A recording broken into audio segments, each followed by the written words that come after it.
여러분 축구 경기 좋아하시죠? 축구를 볼 때면 가슴이 뛰고 굉장히 많은 생각을 하게 됩니다. 근데 축구에는 여러분 굉장히 중요한 법칙과 규칙이 있는데요. 이 레드 카드와 옐로우 카드, 여러분 그 카드를 잘 아실 것입니다. 근데 원래 축구에는요, 이 기본적으로 이 레드 카드는 있었지만 옐로우 카드는 1970년 월드컵에 등장하게 되었는데, 이 당시 심판으로 활약했던 교사 출신의 영국인 케네스 조지 아스톤은 1962년 이 칠레 월드컵에 심판으로 나섰다가 이 곤욕을 치른 적이 있었습니다. 오늘 산티아고의 전쟁이라고 명명되는 만큼 이 월드컵 역사상 최악의 난투극이 그때 있었는데요. 칠레와 이탈리아의 경기에 호루라기를 잡았던 이 심판 아스톤은 선수 2명을 퇴장시키게 되었고, 또 이어서 몸싸움까지 말리느라 이 곤욕을 치르게 되는 그런 안타까운 일들을 만나게 됩니다. 그때는 옐로우 카드 없이 레드 카드만 있었던 시절인데요. 심판 생활에 회의를 느끼던 이 아스톤은 이 거리를 산책하는 도중에 우연히 이 교통신호에 걸리게 됩니다. 그래서 이 교통신호를 보니까 녹색과 빨간색 신호와 함께 어떤 불이 있냐면 이 노란불이 깜빡이는 모습을 목격하게 되죠. 그리고 그의 머리에서 뭔가 번뜩이게 되었는데요. 옐로우 카드로 먼저 경고한 뒤에 계속적으로 과격한 행동을 하게 되면 다시 옐로우 카드를 보여주고 곧바로 레드 카드를 뽑아서 퇴장시키는 그런 방법을 고안을 하게 됩니다. 아스톤이 이 아이디어를 영국 축구협회에 제안을 하게 되었고, 마침내 여러분이 잘 알고 있는 1970년 멕시코 월드컵부터 옐로우 카드 제도가 시행이 된 것입니다. 그래서 옐로우 카드는 원래 축구 경기에 없었지만 이제 그런 어떤 이 사람들이, 또 선수들이 좀 더 이 경기에 집중할 수 있도록, 또 안정적으로 경기를 임할 수 있도록 시행된 것이 바로 이 옐로우 카드의 제도였습니다. 오늘 우리가 보는 본문의 내용도 비슷한데요. 히브리서 기자는 심각한 신앙의 위기 가운데 있는 독자들을 향해서 옐로우 카드를 뽑아 들었고, 이 성도들에게 위기 중에 정신을 차려서 끝까지 인내하며 주어진 믿음의 경주를 완주해야 될 것을 독려해 줍니다. 우리들도 그렇습니다. 저와 여러분들도 신앙생활하면서 때때로 하나님께서 우리에게 레드 카드가 아니라 옐로우 카드를 주실 때가 있다라는 거죠. 옐로우 카드는 한 번 받으면 이 경기에 그대로 뛸 수가 있지만 2번 받게 되면 결국 퇴장을 당하고 마는 그런 안타까운 그런 제도이기도 합니다. 물론 하나님이 우리에게 레드 카드를 주시는 법은 거의 없겠지만 옐로우 카드를 받을 때면 이 정신을 차리고 다시 인내하여서 주어진 자리에서 최선을 다해야 할 것입니다. 혹시 오늘 저와 여러분들은 어떻습니까? 옐로우 카드를 받을 만한 상황은 아닌지 여러분들과 저의 신앙, 또 우리의 모습들을 한번 잘 살펴볼 필요가 있을 것 같습니다. 다시 한번 주어진 자리에서 여러분 포기하지 마시고 믿음과 소망을 굳게 잡아서 인내하며 살아가는 저와 여러분, 그리고 우리 교회가 다 되기를 주의 이름으로 간절히 소망해 봅니다. 이제 오늘 본문의 시작은 이 그러므로라는 그런 접속사를 가지고 시작을 하게 되는데요. 앞서서 10장 18절은 예수께서 완전한 제사를 드림으로 우리의 죄가 사함받았기 때문에 더 이상 구약의 제사를 드리지 않아도 된다, 이렇게 선언을 하게 되죠. 예수님은 죄를 위하여서 영원한 제사를 드리시고 또 하나님 우편에 앉으셨고, 예수님의 하나뿐인 목숨으로 드려진 제사, 이것을 단번에라고 얘기를 하는데, 이렇게 하나뿐인 목숨, 그것으로 드려진 그 제사로 인하여서 우리는 영원히 온전하게 되었다라고 성경은 우리에게 가르쳐주고 있습니다. 이러한 사실을 성령께서 증언하여 주심으로 이 부정할 수 없는 완전한 구원의 기쁨을 가지고 우리 살아갈 수가 있게 된 것인데요. 바로 이것이 우리에게, 저와 여러분들이 예수 그리스도를 말미암아 누리게 된 구원이고 자랑이자 기쁨이 됩니다. 그래서 지난주에 말씀드렸듯이 우리의 구원은 단번에 완전히 영원히 이루어진 구원, 그러니까 어떤 뭔가 좀 회개를 해도 찝찝한 그런 어떤 구원이 아니라 이 구원, 완전한 구원이 우리에게 허락게 되었다는 것을 성경은 우리에게 가르쳐주고 있는데요. 이것이야말로 저와 여러분들이 예수 그리스도를 말미암아 누리게 된 구원이고 자랑이자 기쁨이 될 수가 있겠죠. 여기에 대해서 로마서 8장 1절과 2절이 이렇게 우리에게 표현해주고 있습니다. 우리 함께 다 같이 읽어보도록 할게요. 시작. 그러므로 이제 그리스도 예수 안에 있는 자에게는 결코 정죄함이 없나니 이는 그리스도 예수 안에 있는 생명의 성령의 법이 죄와 사망의 법에서 너를 해방하였음이니라. 아멘. 사도 바울이 아주 간략하게 이 히브리서의 내용을 아주 잘 요약해 주었습니다. 그러니까 굉장히 이 성경이라는 것은 여러분들이 읽을 때, 그래서 이 한 곳만 보면 안 되고 또 이 전체적으로 통전적으로 살펴볼 필요가 있는데요. 이 문자적으로 보면은 이 히브리서 내용도 굉장히 어렵지만 사실은 이 내용을 아주 여러 방면으로 봤을 때는 간단하게 설명시키면 로마서 8장 1절과 2절이 우리에게 이 히브리서 10장의 모든 내용을 다 포괄적으로 포함해주고 있습니다. 구약의 제사는 제사를 드릴 때마다 이 죄를 생각나게 만들었고 우리로 하여금 굉장히 괴롭게 만들었고 힘들게 만들었지만 예수님이 단 하나뿐인 목숨을 단번에 완전히 영원히 드린 제사는 우리를 죄와 사망의 법에서 해방시켜 주었습니다. 사람은 누구나 죄를 범하기 때문에 그 죄책감을 벗어날 수가 없는데요. 그러나 예수 그리스도의 보혈을 믿고 나아가는 자는 이 맑은 물로 몸을 깨끗이 씻음같이 이 죄책감에서 벗어날 수 있게 되는 놀라운 축복을 누리게 된 것이죠. 그래서 이 사도 바울도 사실은 그 유대인 중에 유대인이고 또 히브리인 중에 히브리인이기 때문에 이 사람도 굉장히 어떤 이런 이 히브리인들, 히브리서를 받게 되는 이 독자들이 가진 그런 고통들, 괴로움들을 아마 가지고 있던 것 같습니다. 그러니까 그런 것들을 봤을 때 굉장히 그 죄책감에서 벗어나야 되는 모습들, 이게 그러니까 진정한 자유다. 이런 것들을 이제 얘기해주는 그런 사도 바울의 고백을 또 히브리 기자의 고백을 살펴볼 수가 있게 되는 것입니다. 그래서 우리가 예수 그리스도의 보혈은 이런 것과 같아요. 우리의 죄를 양털같이 흰 눈처럼 희게 하면서 모든 죄를 씻어주시기 때문에 우리는 바로 이러한 사실을 믿고 언제든지 두려워하지 않고 담대히 하나님의 보좌 앞에 나아갈 수가 있게 되는 것이죠. 그래서 예수님의 제사로 인하여서 찝찝하게 주님께 나아가는 것이 아니라 야, 죄가 있나 없나?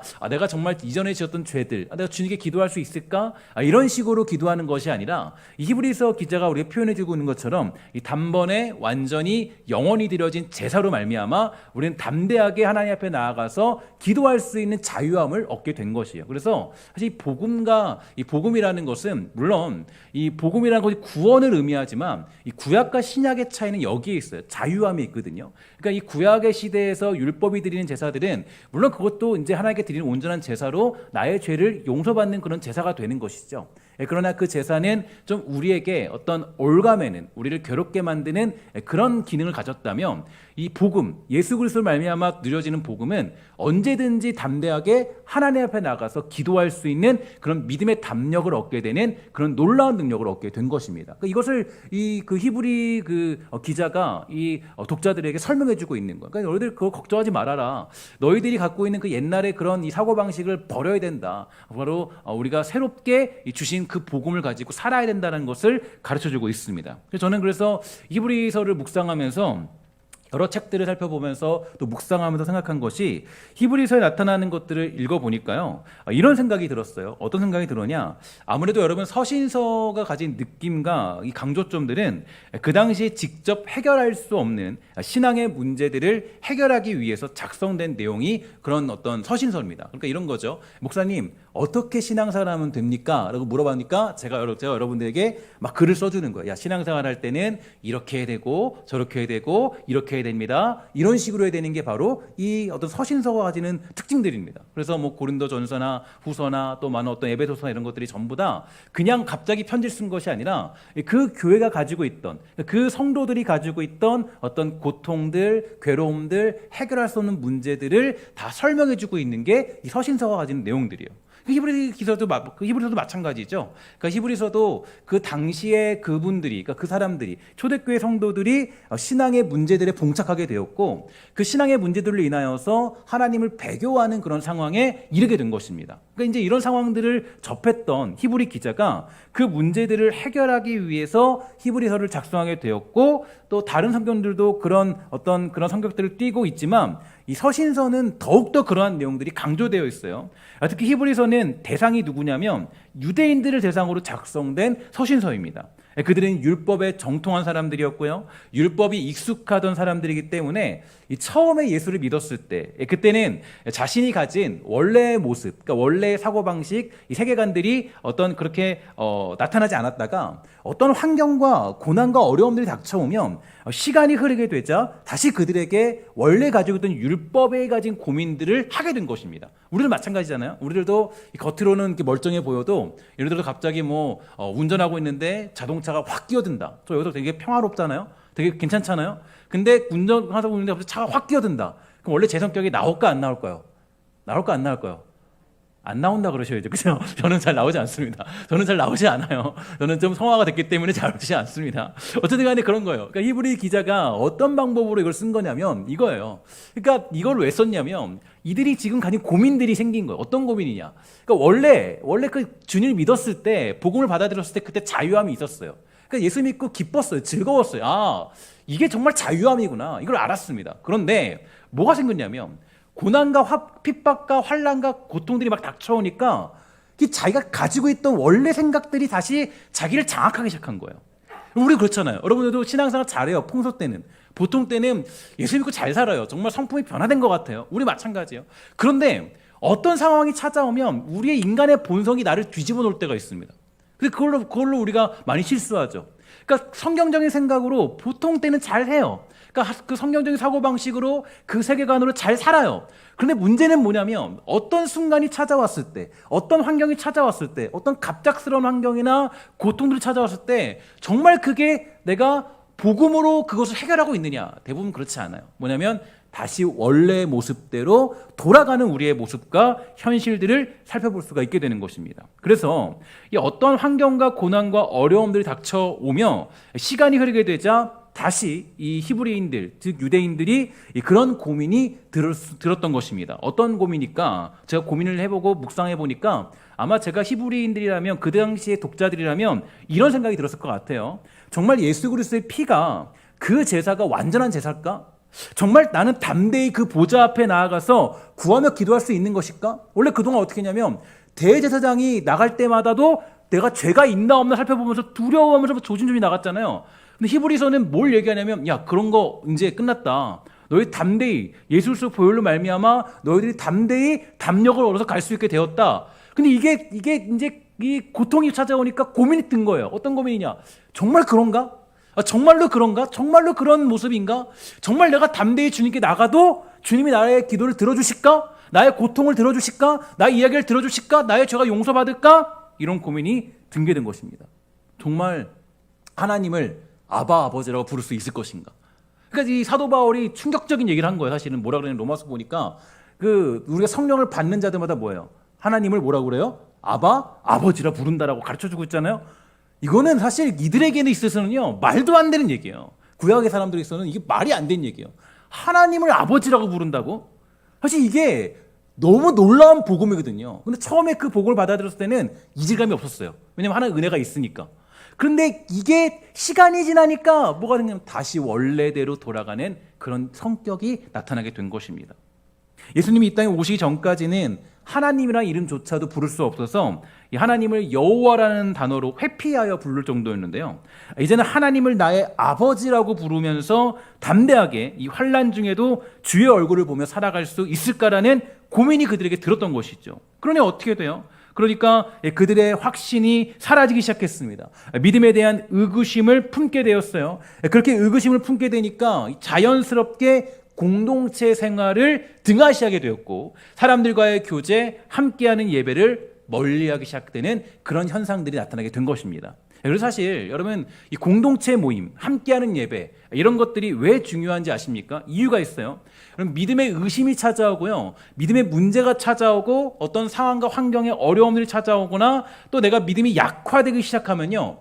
가장 먼저 나타나는 모습이 있는데 바로 공동체와 멀어지는 거예요. 그러니까 내가 어떤 의심이 들고 또 하나님과의 어떤 관계가 소홀해지고 믿음의 어떤 연약함이 찾아오면 가장 먼저 나타나는 현상이 뭐냐면 바로 어떤 이 공동체와 멀어지는 것입니다. 하던 사역을 그만두고요. 구역에 모이지 않고요. 공동체 모임에 함께하지 않고요. 예배하지 않는 것. 함께 모여 예배하지 않는 것. 그것은 계속적으로 우리의 믿음을 갉아먹는 벌레와 같은 역할을 하여서 결국에 한번 의심이 들었을 때 그 의심이 계속적으로 어떤 우리를 유지시키게 만드는 그런 현상들이 우리가 어떤 구역 모임이나 어떤 공동체 모임이나 함께하는 교제 모임들을 하게 못하게 만들어서 그렇게 그게 좀 더 강화되는 모습들을 살펴볼 수가 있게 되는 것입니다. 그래서 심지어 내가 이러한 일이 계속적으로 되는 것을 가리켜서 히브리서 기자는요 10장 후반절에는 이렇게 얘기해요. 의도적이며 고의적으로 죄를 짓는 것이 뿐만 아니라 나아가 그것은 성령을 모독하는 죄와 같다라고 지적해주고 있습니다. 그러니까 내가 어떤 이에 대해서 제가 이제 책들을 살펴보니까 이 하영조 목사님, 고 하영조 목사님이 굉장히 잘 설명해 주었더라고요. 이렇게 이제 조금 풀어서 얘기해 줬어요. 잘 보세요. 알면서도 계속 게으른 신앙생활을 하고 있지 않습니까? 이렇게 신앙생활하면 안 된다는 것을 잘 아는 사람은 목사가 아니라 자기 자신입니다. 자신의 현재 신앙생활이 하나님 앞에서 옳은 태도인지 마음속에 물어보십시오. 죄송스러운 신앙생활을 잠깐 하고 있는 것은 어쩔 수 없지만 계속하고 있는 것은 문제라는 거예요.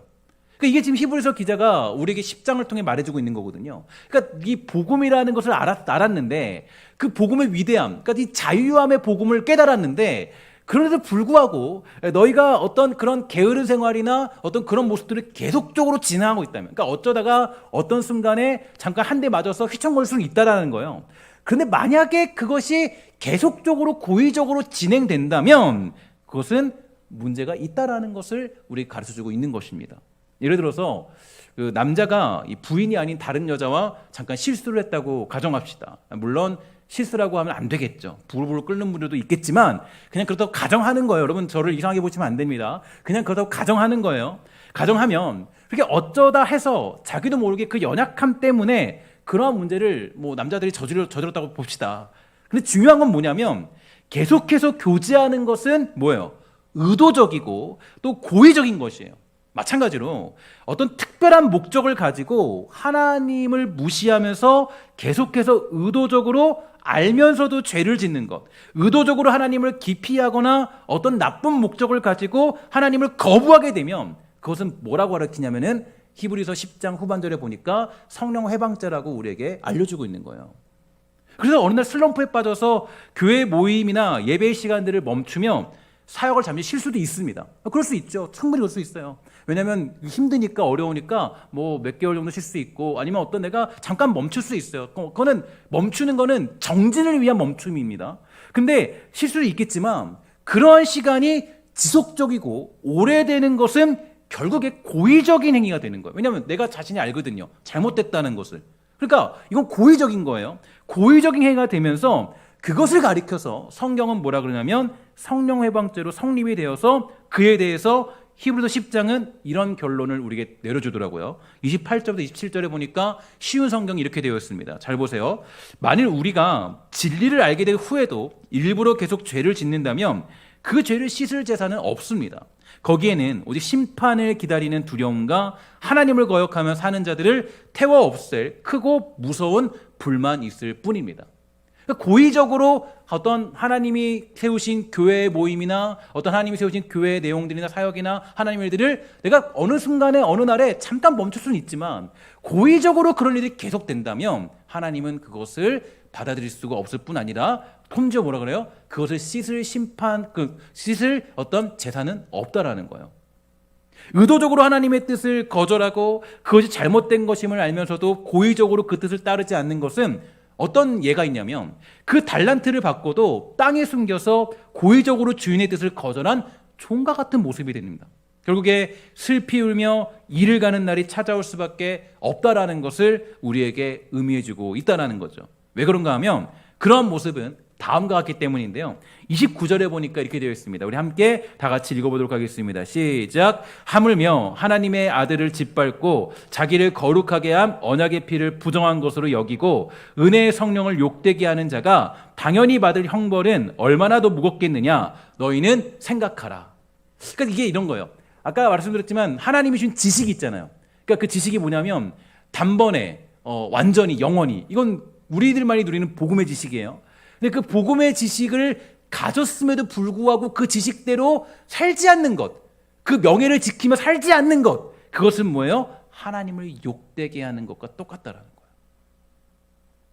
그러면 이러한 말씀을 받는 이들의 특징은 무엇이냐? 어떤 특징이 있냐? 25절에 보니까 이렇게 되어 있습니다.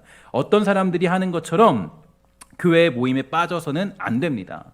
그날이 가까이 다가오는 것을 볼수록 함께 만나며 서로를 격려해야 할 것입니다. 여러분, 그러니까 제가 이 교회 모임이나 구역 모임이나 어떤 여러분들이 하고자 하는 많은 일들에 여러분들이 동참하기를 원하고 함께하기를 원하는 것은요, 이게 정말 교회에 어떤 뭔가를 만들기 위한 것이 아니라 성경이 직접 얘기해주고 있어요. 뭐라 그러면 쉬운 성경은 이렇게 얘기하잖아요.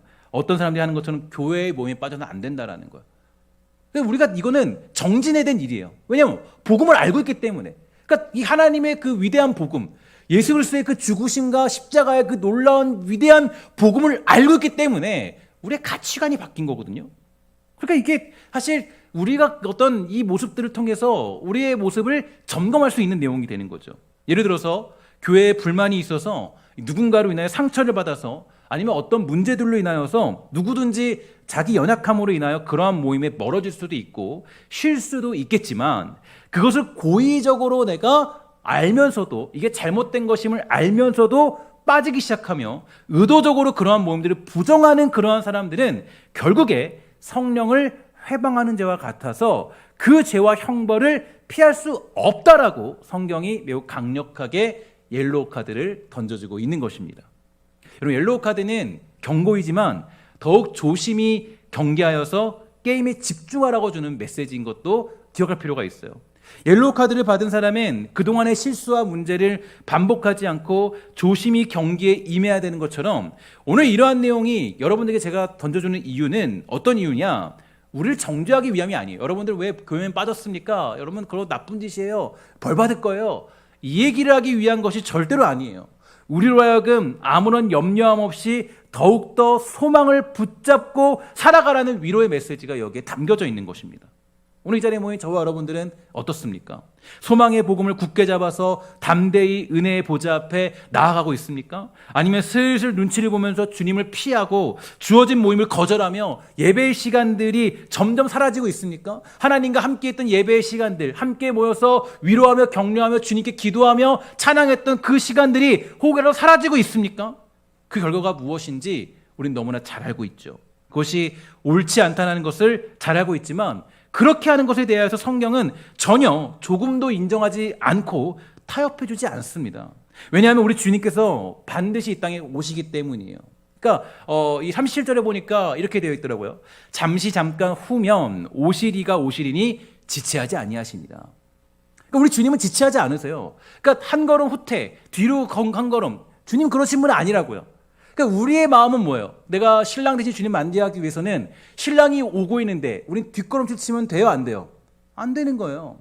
신랑은 지금 전진해서 한 보, 두 보, 세 보 오고 있는데 내가 뒤로 한 보, 두 보, 세 보 물러나는 것은 신랑을 무시하는 행위고 신랑을 피하는 행위와 똑같기 때문에 주님이 멈추지 않고 찾아오시는 우리 주님이기 때문에 우리는 오늘도 내일도 모레도 앞으로 평생을 통하여서 조금씩 나의 삶을 주님과 가까이 정진시키는 삶을 살아야 되는 것입니다. 그래서 여러분 성경은요, 여러분 좀 이게 좀 빡빡하게 들릴 수도 있는데 이 성경은 이 믿음의 후퇴를 인정하지 않아요. 그 믿음의 후퇴를 인정하지 않아요. 그러니까 뭐 우리가 슬럼프에 빠졌다 뭐 이런 거 잘 인정하지 않아요. 성경은요. 야, 복음을 알고 있는데 슬럼프에 빠질 리가 뭐가 있냐? 야, 그 위대한 복음이 있는데 그것으로 너희들이 이 복음을 짓밟을 것이냐?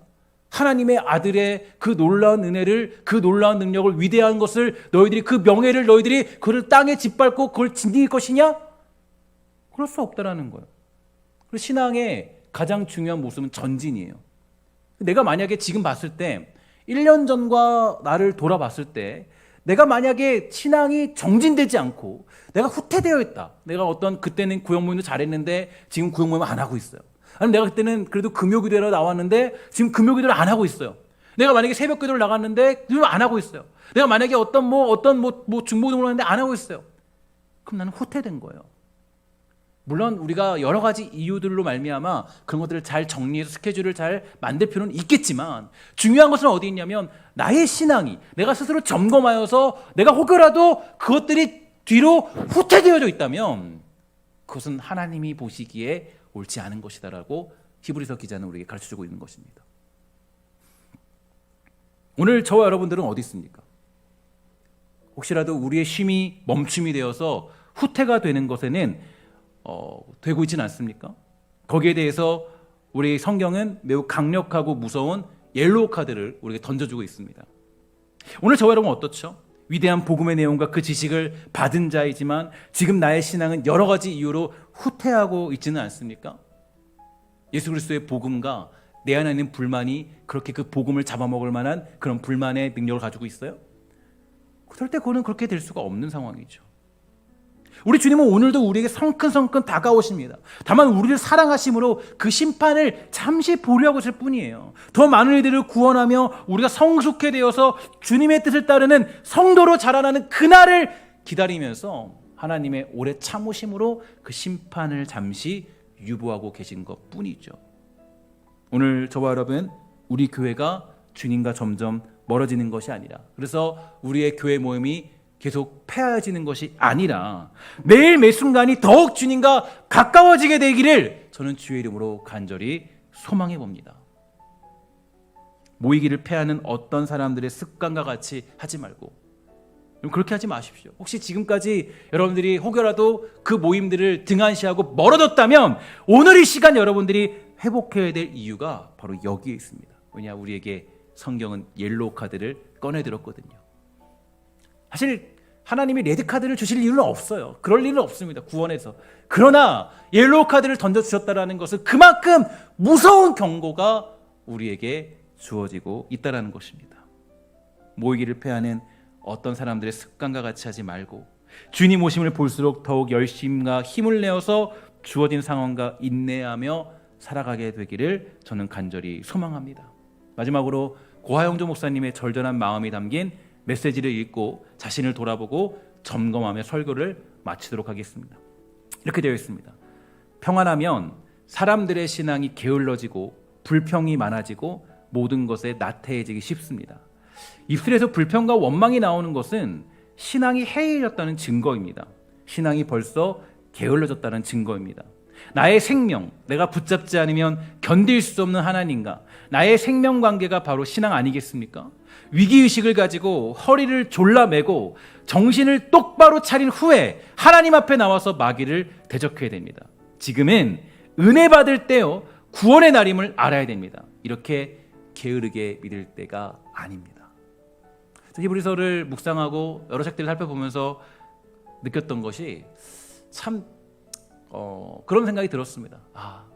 우리에게 지금 요즘 이 시대에 또 이 딱 시기에 7월달 되는 시기, 그리고 또 코로나를 마치고 딱 이 시기에 우리에게 히브리서 10장 말씀을 주신 이유가 어딨나 저는 곰곰이 고민을 많이 했어요. 나에게 주는 옐로우 카드고 우리들에게 주는 옐로우 카드고 혹여라도 신앙을 회복하지 못한 이들이 들어야 될 메시지가 여기에 선포되고 있구나. 오늘 이 내용을 잘 새겨서 나 자신과 우리 교회를 돌아보고 또 그 부족한 영혼들이 있다면 아까 뭐라 그랬어요? 모이기를 폐하는 어떤 사람들 습관과 같이 하지 말고 서로 뭐 하는 거예요? 격려해 주는 거예요. 이번 주는 한번 여러분 격려해 주는 시간 가지면 어떻겠습니까? 나 자신을 격려하시고요. 그리고 또 누구예요? 여러분 주변에 나오지 않는 분들이 있잖아요. 모이기를 어떤 조금 거절하는 사람도 있잖아요. 작년에는 구역 모임 함께 했는데 코로나 전말도 함께 우리 찬양하면서 예배했는데 혹여라도 그걸 안 하신 분들이 계시잖아요.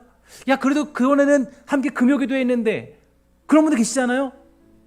저번에는 수요 예배 같이 했는데 그런 분들이 있다면 한번 격려하는 시간 가지면 어떨까요? 함께 서로 격려하면서 우리는 믿음의 정진을 향해 달려가야 될 것입니다.